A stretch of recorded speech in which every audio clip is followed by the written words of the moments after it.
សត្រឹមទាញដួងចិត្តបងលួចស្រឡាញ់ច្រមុំតស្រួចត្រកៀងទ្រូងក្បំគួខ្នាញ់ឃើញហើយចង់ចាញ់ស្រឡាញ់ដោយឥតតវ៉ាកយគុណយូរទៅពៀលពើនៅឆ្ងាយហួងស្ថិតនៅឋានគួងនៅឋានដួងតារា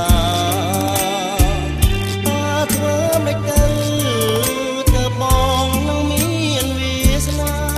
បានជួបចរចា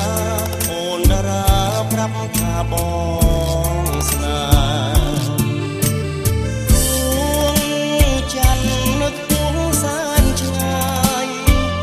អមដោយដួងកាយពុនរាយលើ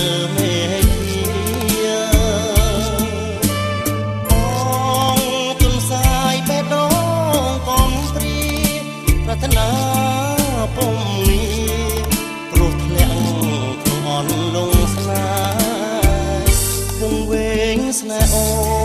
នបែងដងបងក៏ឈឺព្រោះតែច័ន្ទពើអូនមិនព្រមចាក់មេឃឡើយ